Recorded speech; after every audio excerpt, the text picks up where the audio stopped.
When I wrote the book, when I wrote The Patient Room 9 Says He's God, I was really writing something for my kids, a way of saying, this is who Daddy is.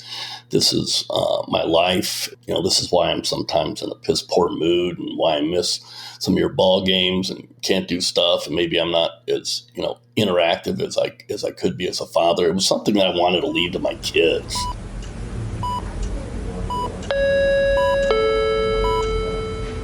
Paging Dr. Cook.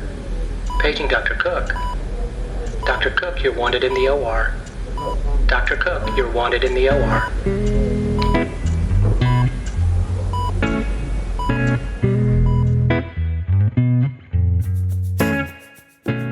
Welcome to the Prescription for Success podcast with your host, Dr. Randy Cook.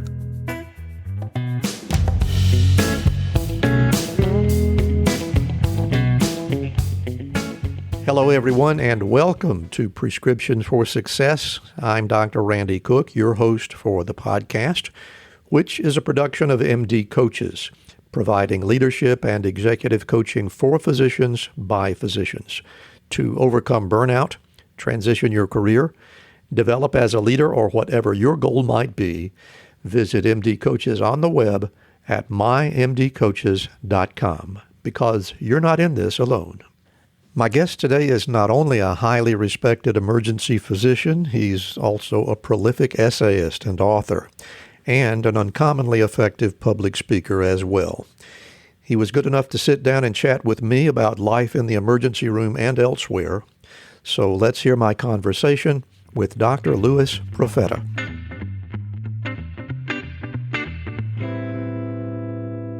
What a great pleasure it is for me today to welcome Dr. Louis Profeta to Prescription for Success. I've been looking forward to this interview since seeing a YouTube video that he became even more famous for. He'd been famous for quite a while, even before the YouTube, I think. But Louis, thank you so much for being here. I'm really looking forward to this. Great. Thank you very much. I'm glad to be here with you.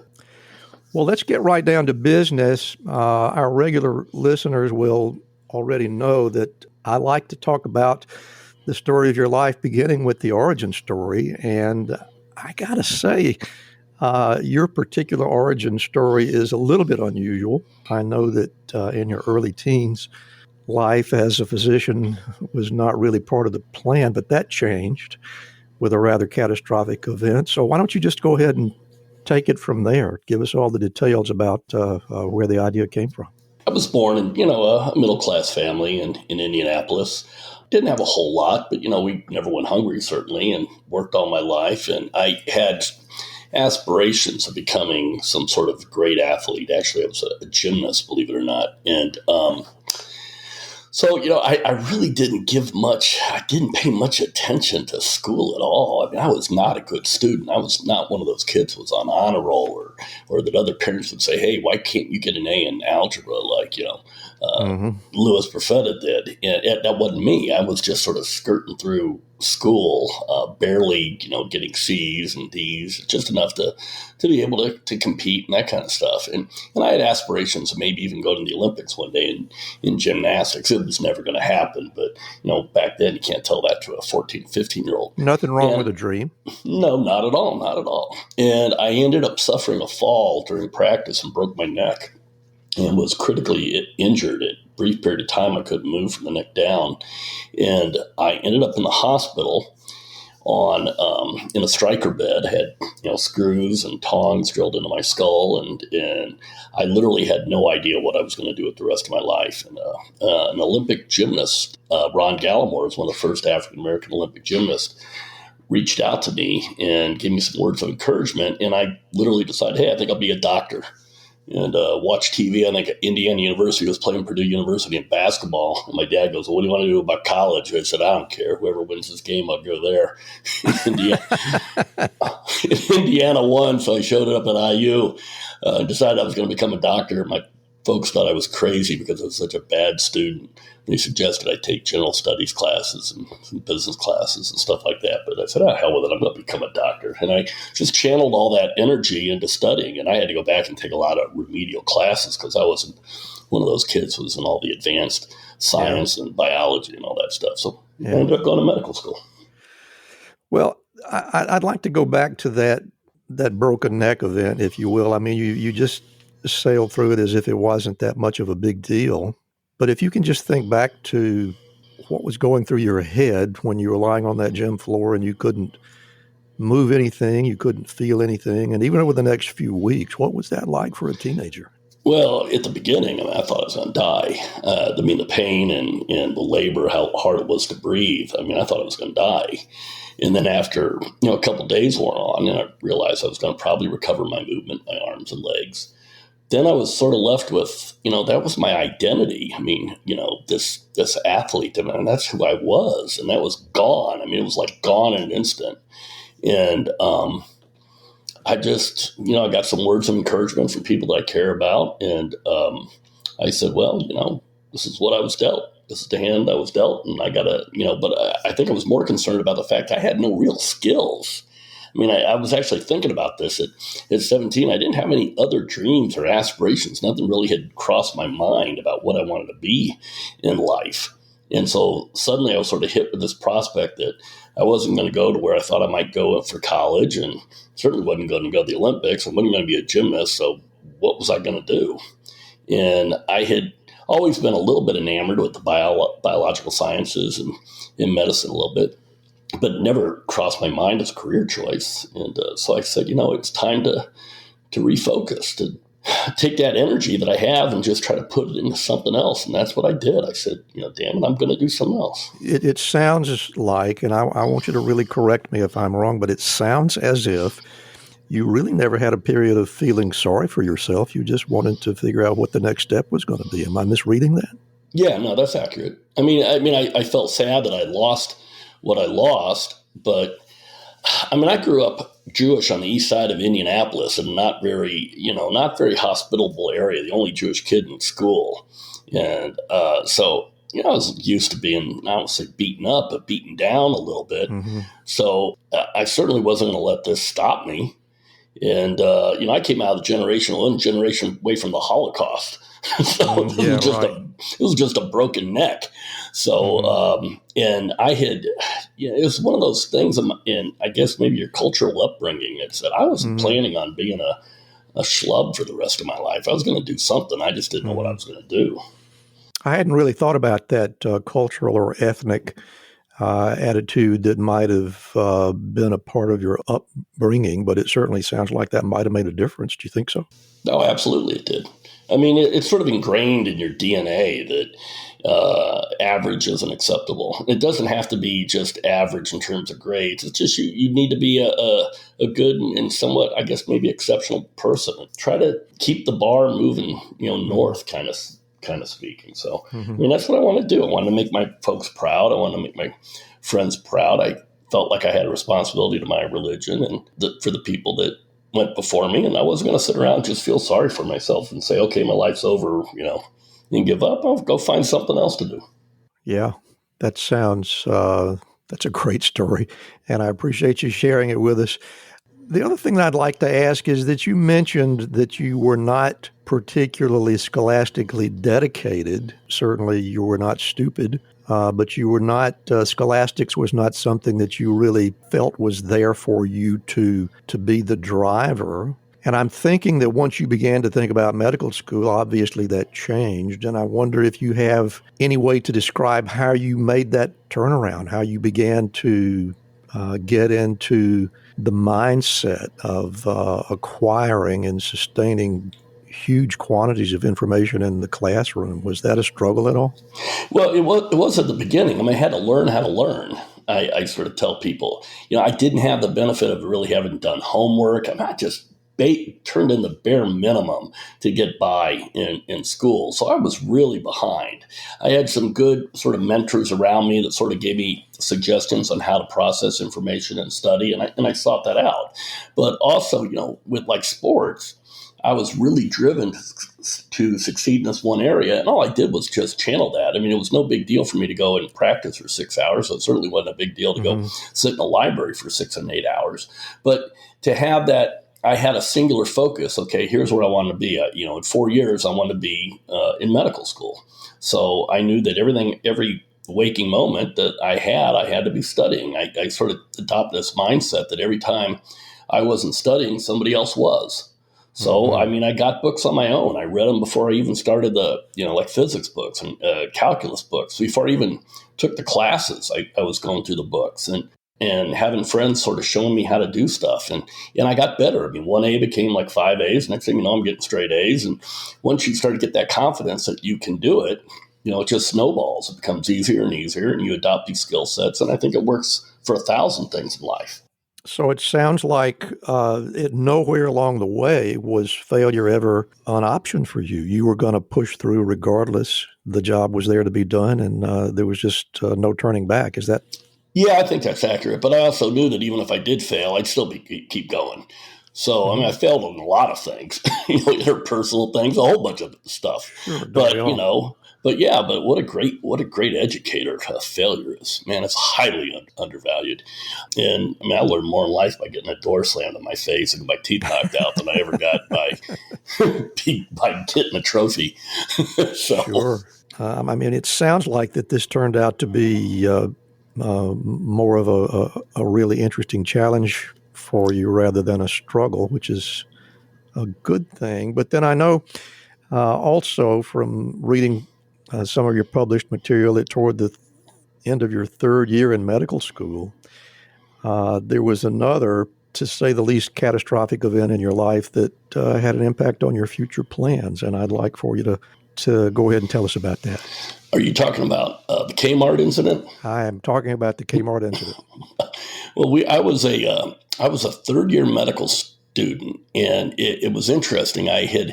During my third year, I thought I was going to become a hand surgeon. I really enjoyed, and I, in fact, used to scrub in with this Dr. Jim Strickland, who was a pretty famous hand guy. And I thought I was going to be a hand surgeon, but I would come out of the operating suite with just horrible neck pain. And a neurosurgeon friend of me said, listen, you're wired from your stem to your stern on your neck.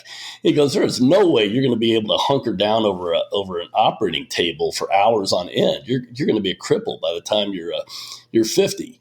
And he said, look for some other area in medicine. In the meantime, I had been working as a medical student, scribe kind of thing in the ER, and just fell in love with it. And so I had been doing hands in emergency medicine, and I had met my future wife. And we actually met at a Jewish singles party. My mom said if I didn't go, she wouldn't give me any more money for medical school. So I went to this party, and she goes, did you meet anybody? I said, yeah, I saw Cheryl Five. You remember her? And she whipped out her visa, and she said, anytime you want to take her out to dinner, I'll pay for it. So we ended up getting married. But Mom had a plan. Ain't that the truth? So we decided we were going to go on this sort of pre-marriage kind of test trip to Canada, and we were shopping for some fishing and camping gear in a Kmart. And this nice couple, the Bowers, walked in front of us, pushing two little girls in a cart. And I was standing over by the fishing aisle, and I look down the aisle, and I see Kevin pushing the grocery cart, and his one daughter standing in the aisle behind him, and she's holding on to something. And I turned to say something to my wife, and all of a sudden there was an explosion. And I turned back, and her clothes were on fire, and her hand was gone. And it was a bomb. She had picked up a pipe bomb off somebody had planted a bomb in the Kmart. And we ran over, we put out the flames, we tried to keep her, and the screams, and the parents were yelling, and it was just a catastrophe. And, well, now you say we, who all was involved in the we?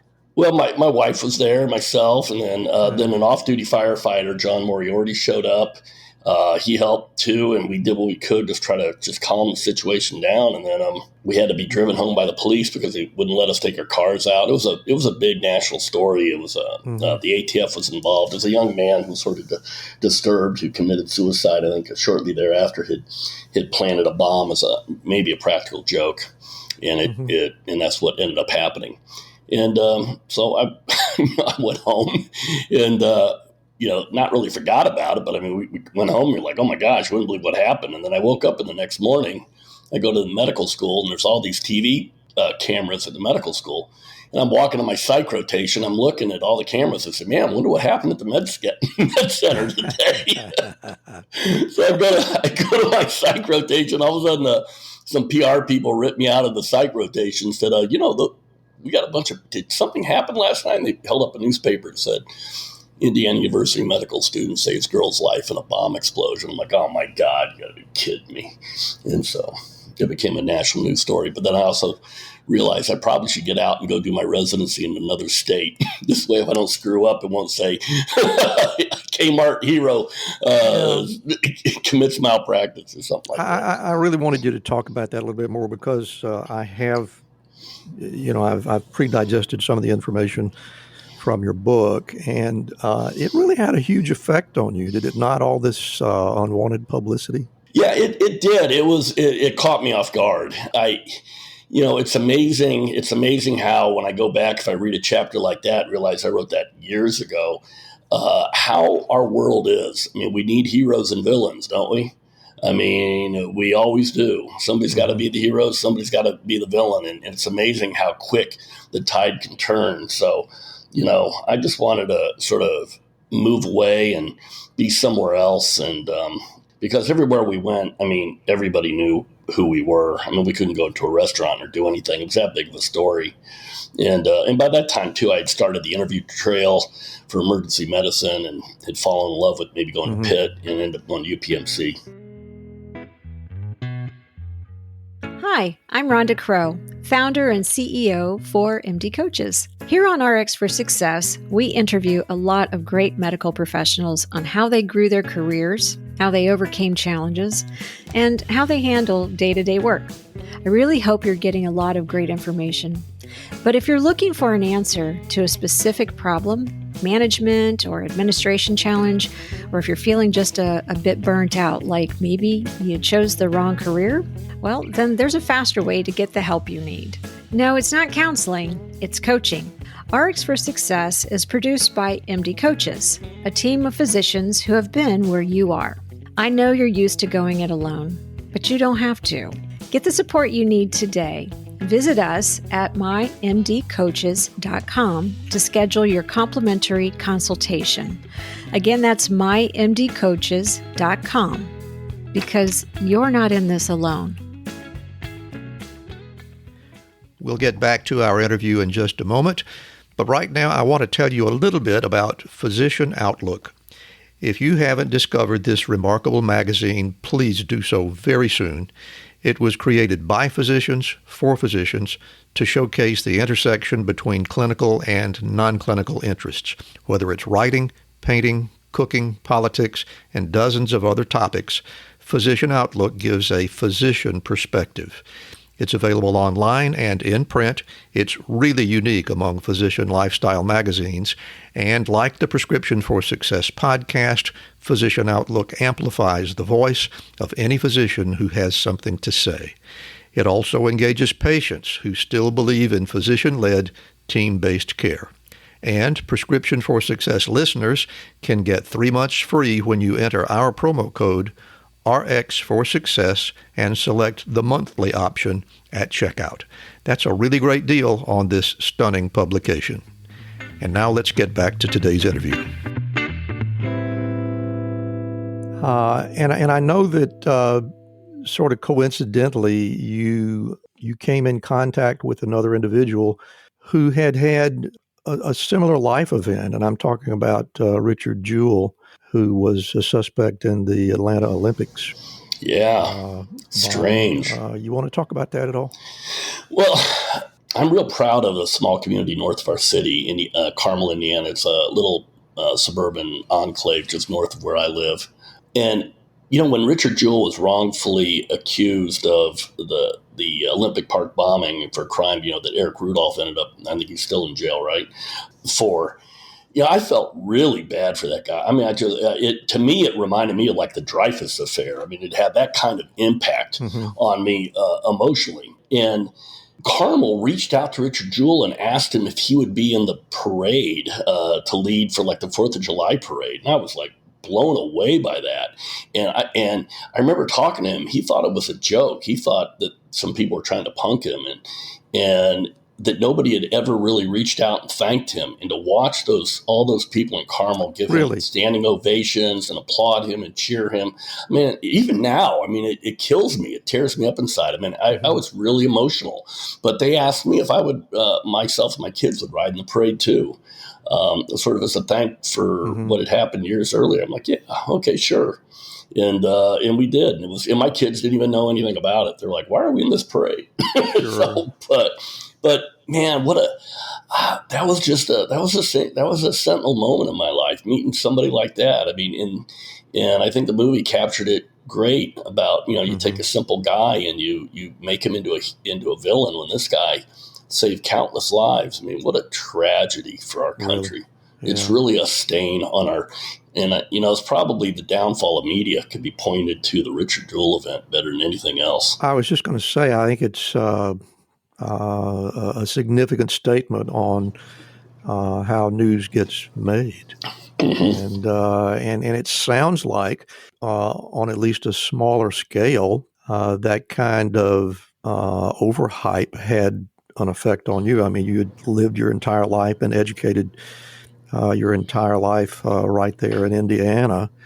And at this point, you decided to take it someplace else. And I think I heard you say that particular event had something to do with that decision. Am I correct about that? Yeah, without a doubt. We thought, we need to move on, get away from it for a while, And then, but even now, I mean, I'm 57 years old. I've been practicing for 3 decades in the emergency department, and people will hear my name on occasion and say, hey, weren't you in the Kmart bombing? But now more often it's, oh, I read this article you wrote on LinkedIn, or I read that, or I read your book, and I'm on television a lot here in the Indianapolis area. So most of the people have either forgotten about that event, forgot that my name's tied to it, and I'm fine with that.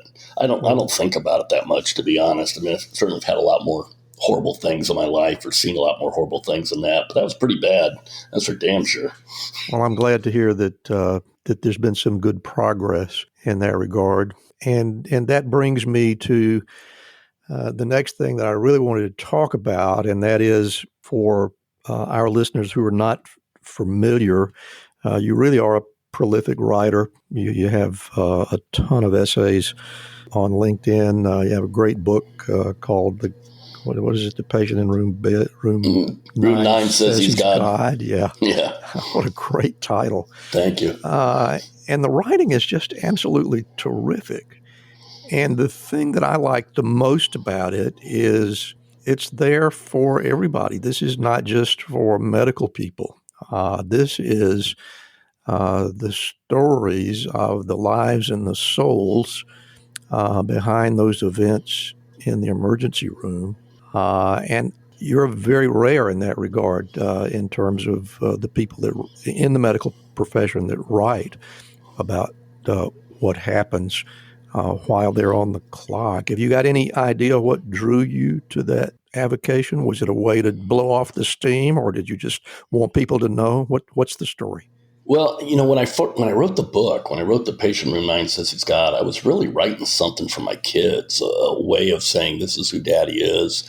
This is my life. This is why I'm sometimes in a piss poor mood, and why I miss some of your ball games and can't do stuff. And maybe I'm not as interactive as I could be as a father. It was something that I wanted to leave to my kids. And I had written the book. It had done okay. I had self-published it. I think I sent one query letter out. Nothing happened. And I just said, hell with it. I'll just self-publish it, because I had no expectations of it anyways. And next thing I know, it started selling. And then it got picked up by a mainstream publishing house. We added a few more chapters. And I mean, it's been a bestseller. I mean, it's crazy. And it's a great book. That's kind of you. And I think that I had honed my skill in social media. I'd honed it actually on a even before Facebook on a blog site called Sermo, which was like the early doctor social media site. And one of my good friends started that site, and I had started posting just a ton of stuff at his request at the beginning. And I got a feeling for what resonates with people, what doesn't resonate with people, how you get stuff to sort of go viral, how you get people to read your material. And I just sort of found that niche and realized that I had a little bit of a gift to be able to tell stories and keep the audience in mind. And I think that you sort of hit on. I think it's one of the reasons why some people sort of fail in terms of writing and in terms of physician writing, because they forget their audience. And when you said, it speaks to everybody, I think that's what you're saying there. Yeah, it really does. And I have enjoyed the part of it that I've read up to now and look forward to finishing it. And I certainly want to recommend it to our audience. I hope you'll write another one. I bet you've got another book in there somewhere. Well, I mean, I've written so many essays now on LinkedIn. Sure. And if you go to lewisprofeta.com, and some of those essays, like if you look at one of the essays called "I'll Look at Your Facebook Profile Before I Tell Your Mother You're Dead," you're talking about something that's been read 30 million times. Mm-hmm. And some of those essays on there are 4 or 5 million reads. I mean, they're humongous number of reads. They're in magazines all over the world and been republished everywhere. And I'm just as content putting it out like that. I don't need it on my bookshelf. I mean, I've been asked to write for so many newspapers and magazines I bet you now have. over the last few years, but I like being able to write on my own, and I can put whatever the hell I want on paper without anybody telling me I got to edit these words out, if that word's out, and I don't need the money, so what do I care? So I'll do it on my own. I like that attitude. Yeah. I want to ask you about one other thing that really caught my attention. You are clearly somebody who wants to, has a compulsion to give back, to make a contribution. And I know that you are affiliated, you're part of, I guess you would say, the faculty of an organization called Greek University. Yeah. Would you tell us a little bit about what that organization does and what your connection with it is? Well, Greek University is just sort of the speaking bureau. I had written an article called A Sunday Talk on Sex, Drugs, Drinking, and Dying with the Frat Boys. And I'll have to give you a little bit of backstory. I don't know if you know about this. We almost lost our oldest son, Max, my firstborn, to leukemia. He had he had fallen ill when he was in college. He was in college in New York City. I literally picked up and drove the minute the ER doc called and told me his blood count. I drove as fast as I could to New York City, pounded and screaming all the way there. And I slept in a chair for 7 months next to his bed while he was in the ICU, thinking that every day my kid would die. And that school, the school in New York, Yeshiva, donated so much blood to him. And thank God he's in remission. He's done great. But it was during that time that Chip Cutter, who at that time was the executive editor, or one of the editors of LinkedIn, reached out to me and asked me if I'd write an article about Ebola for LinkedIn. And LinkedIn was sort of fledgling at that time. And I said my life had changed. I was in New York and my son had cancer and I didn't know if he was going to live. And I don't know if I'll ever write again. And he apologized. He said, "Oh, my God, I did not know. I wouldn't have bothered you. But we're in the Empire State Building. Is there anything that I can do to help?" And I said, "Yeah, donate blood." So he comes from LinkedIn and brings some other people and they donate blood to my child. And I said, "I'll write your article." And so I wrote an article about what scares me more than Ebola. And that was in 2014, about how we were not ready for a viral pandemic. And I mapped out how I thought 1 million Americans would die because of an influenza pandemic that we're unprepared for. So I don't know if anything like, pathetic. Yeah, you're not kidding. But exactly. So that article blew up. It was published in magazines all over the world. And LinkedIn took me out to dinner and they said, "Listen, anything you write, we'll promote." And I followed it up with an article about end-of-life care called I Know You Love Me, Now Let Me Die, that deals with end-of-life care. It's one of the most read articles ever on end-of-life care. And so when my youngest son was moving into his fraternity at Indiana, I was like really sort of shell-shocked about the whole thing because I almost lost a son already. I was still reeling from that. And I was telling him, avoid this, avoid that. And he goes, "Dad, you just want to talk to our pledge class." And I said, "Would you let me?" And he goes, "Yeah." And I started talking to him, and it just didn't seem like it was resonating. Okay, they didn't get it. And then I got that question. You know that question you get, Dr. Cook, that question that every yard doc gets. What's the worst thing you've ever seen? There you go. And I looked at him and I said, "The worst thing I've ever seen is the look on your mom and dad's face when I tell them you're dead." And they all got real quiet. And I looked around the room and I said, "Do you have any fucking idea how selfish that is of you?" And I said, your I parents bet will they did never. get quiet. Oh, they did. I just lit. I mean, I lost my shit. I mean, I lit into them. And I said, your parents will never be happy again. I was screaming at them, and they all just sat there and shook. And I said, oh, that's what it takes. That's the problem. Is that it's not that you guys don't think this will happen to you. It's that you guys have no concept of what love really is. I mean, young people think they know what it is, but they think it's such a superficial level that they don't understand the depth of love a parent has for their own kid. And I went home and I wrote a Sunday talk on sex, drugs, drinking and dying with the frat boys. And I don't think it had been published for 24 hours before I got my first call from a university that says, hey, we got a problem. Could you come to our school and talk to our people? So next thing you know, I'm getting calls from all over the country going, hey, would you come to this university? Would you come to that university? Would you talk to my kids' fraternity? Would you come to my, I did. I said, oh, well, I'm going to do it. I said, when Max had gotten sick, I had taken care of 2 young, upper middle class, wealthy family kids that had died of heroin and fentanyl overdoses, while my own kid, the same age, is languishing in an ICU in Sloan Kettering. And I said, damn it, I'm gonna get out there. I'm gonna do what I can do. And so I did. So that's what I've been doing. So Greek University handles those speaking gigs for me. But they came to me and they say, hey, can we help you out your bit? And I said, yes, please. Louis, that is so perceptive of you, and I don't think I overstate when I say that it was brilliant of you to pick up on what you had discovered, because we've all been there. I mean, my Lord, I'm more than a half century out of college, and I remember those people that used to come by and tell us, that we were going to be sorry if we didn't straighten up and fly right and all that kind of crap. But they don't really tell it in the language that gets the attention of an 18-year-old, do they? Yeah, what you heard was a fraction of what I said. Well, that's the point. Yeah, and you have to get down into them, and they have to see your vulnerability, and they have to see the world different. They have to see it through eyes of their parents, and they just don't. They're adult bodies with juvenile minds based on what they understand of the world, and I tell them, I said, listen, I want you to have a dream one day, and that dream is you're going to look down at your own kid. And you're going to realize at that moment what love is. And you're going to look back at this moment of this discussion. You're going to go, oh, my God, I get it. Because the world looks one way when you're by yourself or when you're married. But it takes on a whole new meaning when you've got a baby, when you've got a child. And then imagine the darkness when you are faced with the prospect of losing your child.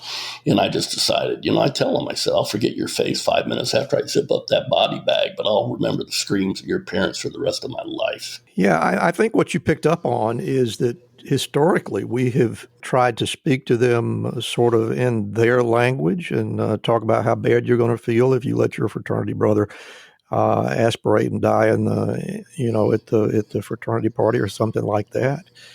Yeah, but we've also done a shitty job as doctors of getting out there. I mean, we think that our sphere of influence ends at the ambulance doors, and that could not be farther from the truth.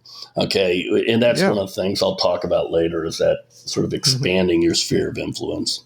All of that and that brilliance that you had to force them to see what the world looks like through the eyes of an adult who is invested in your future was incredibly brilliant of you. And, thank you. That's kind of you. It's done. Well, I welcome you to come. I may be going to Alabama in the near future. So, well, I hope you'll let me know. Come and watch, and you'll see what it really is all about. You'll be amazed about the questions that I get. I can't wait. They're earth shattering. I will look forward to the invitation. Yeah. Well, you know what, Louis? I could carry on a conversation with you for I forget how many essays you've written, but they go a long, long way, and I could pick your brain about all of them. Well, reach out. We'll do it again. All right. There's no reason why we can't do a part 2, 3, 4, 88. So I appreciate you volunteering for that. But at the risk of losing my tiny little audience, I'm going to step out of the way here and give you an opportunity to give us what my audience usually comes from. And I'm going to close my mic, and Dr. Louis Profeta will give us his personal prescriptions for success. Oh, goodness. Okay. So my personal prescription for success, I think you break it down. I've actually talked about this before, some corporate events. I think my philosophy is you break it down to three components. Number one is that notion of expanding your sphere of influence. I think that we highly overvalue compassion and empathy and really undervalue action. What I mean by that is if there's a problem happening within an area where you have some semblance of control, your first response should not be of empathy and compassion. It needs to be one of action. We got to be more active. So act when you see something that you can fix, or if you have that skill set. And if you don't, then you find it. But over time, expand that sphere of influence you have, and the more areas that you can start to address, instead of just yelling for somebody to pick up the garbage, go pick up the garbage. Do it yourself. Okay, get out there and be active. Number two would be, I think number two is see beauty in the everyday. And there's an interesting prayer in Judaism called the Shehekianu, which is essentially, blessed art thou, our Lord our God, ruler of the universe, that brought us to this day. And the prayer is designed, I think, in a lot of ways to get you to stop and appreciate the beauty that you see in nature, whether you're looking at a rainbow or whether you're looking at a beautiful sunset or something like that. But there's a tremendous amount of beauty that passes us by every single day, whether it's, the rustling of your kid's uneasiness at a piano recital, or the wry smile that your kid may give when they're sliding into second base, or 1,000 different things in people's faces that you see on a daily basis. But, you're not going to be able to see that if you got your face buried in a cell phone all the time. So your eyes have to be up. They have to be looking at different beauties around you on a daily basis. And if you do that, let me tell you, it's going to calm your soul. It's going to bring a sense of peace and accomplishment and brighten the day. And instead of the dinginess of, a little, iPhone screen. So keep your head up, okay? Take those moments in, pause them, and try to take those visions and sort of embed them into your soul. And the third part, and I think we sort of touched on it a little bit, every tragedy in your life, I don't care how small or great it is, hides a miracle. I mean, it really does. And it may take you years to see it. There's a chapter in my book about how some girls accidentally dumped a charcoal grill on my head back in the 80s, and how 15 years later that led to a young boy getting the first intestinal transplant in Indiana. So there's a lot of bad things that happen to you. For example, my son having leukemia. I'm an infinitely better father now after my son's illness than I was before. I'm an infinitely better human being, I think so, too. And there's a lot of bad things that happen, but it's amazing how many doors open up through some of the negative things, and give things a chance to play themselves out in time. You'll understand it better. Don't dwell on the negative. Always move forward and take whatever bad things happen to you and realize there's a mystical reason and there's beauty in it. You just have to be strong enough to find it. And I think those would probably be my lessons for success. Well, Louis, that is every bit as profound as I expected, and I am absolutely not surprised, and I appreciate you being here to share that with us. I appreciate you asking me. We love it when people like you show up, and before you go, I want to give you an opportunity to tell us where people can find you, where they can contact you, and anything else that you'd like to share. Well, you can find me at louisprofeta.com. That's LOUISPROFETA.com, or connect with me on LinkedIn. And you can go and take a look at my book if you want. The Patient Room 9 Says He's God. And there's a TED Talk I've done. But feel free to reach out to me. And if you want me at your kid's college campus, talk to your school about inviting me, or expand your sphere of influence and get a bunch of parents and have them pay for it themselves. But I'll be glad to come out. But it's an in-your-face, brutal discussion. It's not for the faint of heart by any stretch of the imagination. But I'll bet it's worth the price of admission. It's interesting. Dr. Louis Profeta, thanks again for being on Prescription for Success. My absolute pleasure. Thank you for having me. Thank you so much for joining us today. As always, we really appreciate a review from you, and a 5-star rating helps us a lot. These ratings give our show more visibility and help us reach more listeners. And if you'd like access to exclusive content, head on over to our Patreon page where you can see membership-only material, including personal rapid-fire Q&A sessions with our guests and more. Never want to miss a future episode? Visit our website at rxforsuccesspodcast.com to subscribe, and while you're there, you can offer your very own prescription for success as well. As always, special thanks to Ryan Jones, who created and performs our theme music for the show. And remember, be sure and fill your prescription for success with my next episode.